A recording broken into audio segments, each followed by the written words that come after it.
من الشیطان الرجیم بسم اللہ الرحمن الرحیم وما كان الله ليعذبهم وأنت فيهم وما كان الله معذبهم وهم يستغفرون سبحان ربك رب العزة عما يصفون وسلام على المرسلين والحمد لله رب العالمين اللهم صل على سيدنا محمد وعلى آل سيدنا محمد وبارك وسلم۔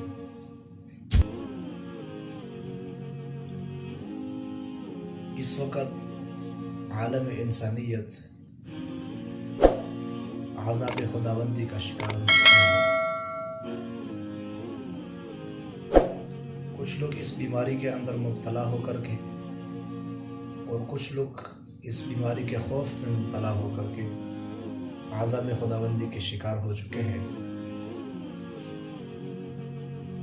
اللہ تبارک و تعالی نے اس عذاب خداوندی سے بچنے کے لیے ہمیں قرآن پاک میں بہترین اصول دیے ہیں۔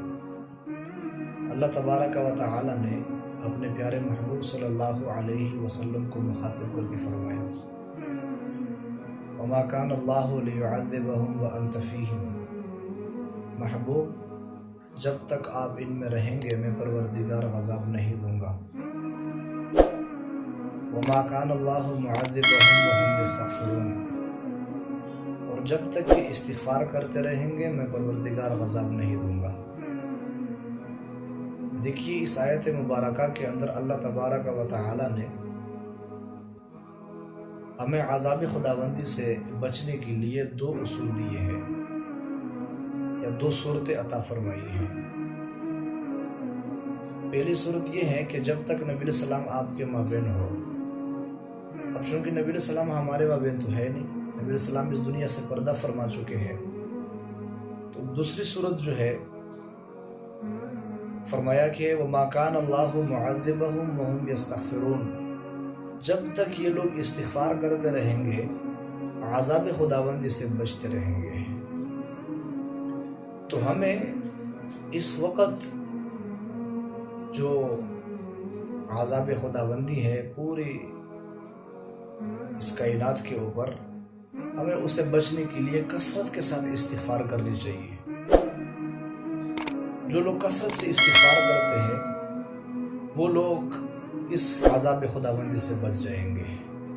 اس لیے نبی علیہ السلام نے ارشاد فرمایا من لزم الاستغفار، کہ جس بندے نے اپنے اوپر استغفار کو لازم کر دیا جعل اللہ له من کل ہم فرجا، اللہ تبارک و تعالی اس بندے کو ہر غم سے نجات عطا فرمائیں گے، ومن کل ضیق مخرجا، اور ہر تنگی سے نکلنے کا راستہ عطا فرمائیں گے، ورزقہ من حیث لا یحتسب، اور اللہ تبارک و تعالی ان کے لیے رزق کا بندوبست وہیں سے فرمائیں گے جہاں سے ان کا وہم اور گمان بھی نہیں ہوگا۔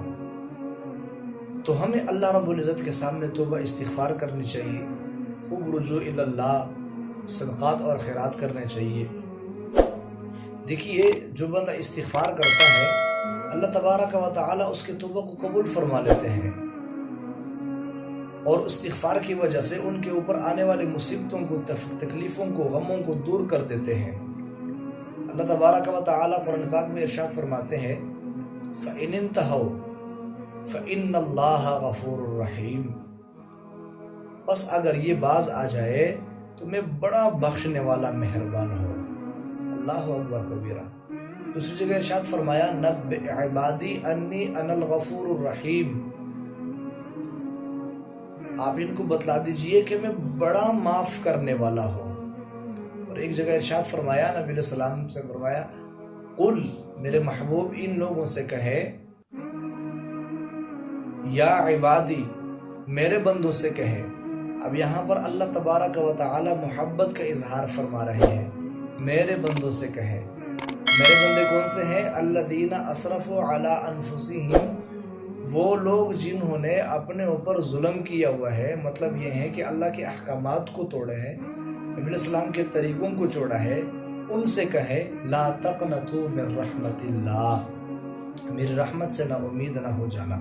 ان اللہ یغفر الذنوب جميعا، تمام گناہوں کو معاف کر دوں گا۔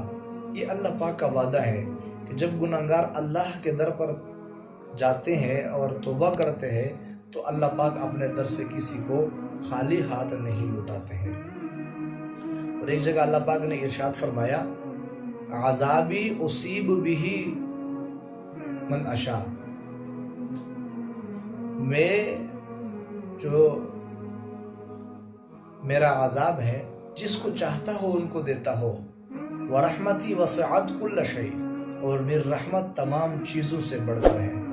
تو ہمیں چاہیے کہ اس موقع پر اس وقت جو ایک فضا بنی ہوئی ہے، اس موقع پر ہمیں توبہ استغفار کرنی چاہیے اور خوب توبہ استغفار کرنی چاہیے۔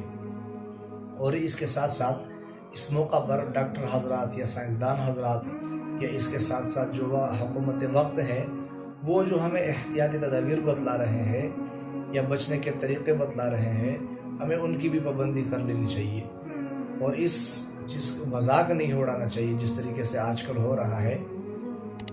صالح علیہ السلام کی قوم نے یعنی قوم سمود نے حضرت صالح علیہ السلام مذاق اڑانے والے تھے اور استہزاء کرنے والے تھے، لیکن پھر اللہ پاک نے ان کو پکڑ لیا، اللہ پاک نے ان کو بڑا عذاب دیا۔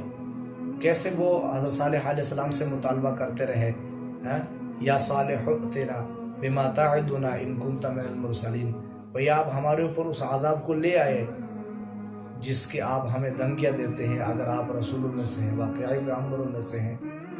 صالح علیہ السلام نے ان کو بڑا سمجھانے کی کوشش کی، فرمایا لولا تستغفرون اللہ لعلکم ترحمون، بھئی آپ استغفار کریں، آپ استغفار کیوں نہیں کرتے تاکہ اللہ پاک آپ کے اوپر رحم کرے۔ تو ہمیں بھی استغفار کرنی چاہیے، اس چیز کو مزاح نہیں بنانا چاہیے۔ قوم سمود آپ کو معلوم ہونا چاہیے، قوم سمود ایک مضبوط ترین قوم تھی، ابھی بھی ان کے یعنی تاریخ میں اگر دیکھا جائے تو اس وقت قوم سمود کی تقریباً کم و بیش 6-6.5 ہزار سال گزرتے ہیں، لیکن مدینہ منورہ سے 300 کلومیٹر پر آگے جا کے وادی سمود ہے، آپ وہاں جائیں گے ان کے مقامات ابھی تک موجود ہیں، جو انہوں نے پہاڑوں کو تراشا ہوا ہے، پہاڑوں کے بیچ میں انہوں نے گھر بنائے ہوئے ہیں، اللہ پاک آپ سب کو دکھائے۔ تو ایک مضبوط قوم تھی اور وہ استہزاء کرتے تھے اور جو ہے نا وہ صالح علیہ السلام سے بار بار یہی مطالبہ کرتے تھے، بھئی ہمارے مقابلے کا کوئی ہے تو آپ لے آئے، ہمیں دکھائے، اس کے بعد پھر اپنے رب سے ہمیں ڈرائے۔ وہ ڈرتے نہیں تھے۔ الذین طغوا فی البلاد، ان لوگوں نے جو ہے نا وہ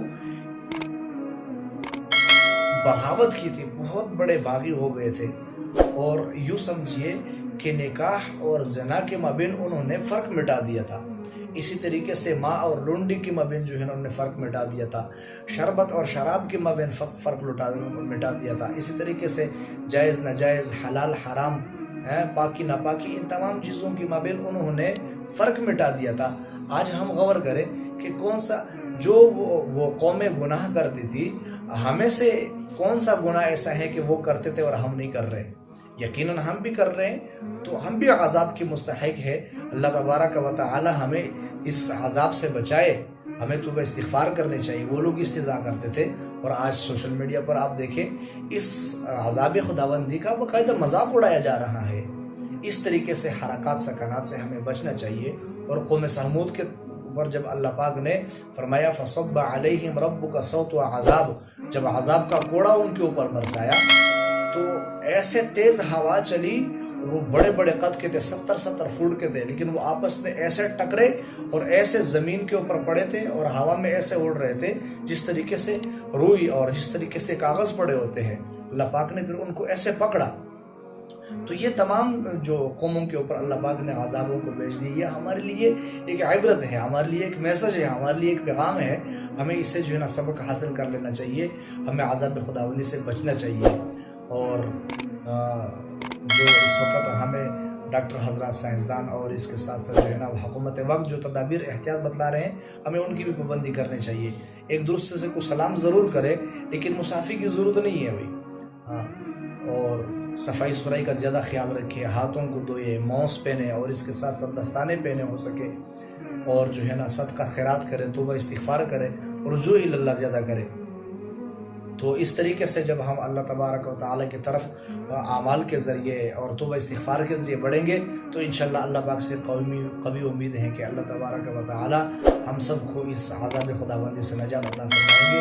اللہ پاک عمل کی توفیق نصیب فرمائے۔ وآخر دعوانا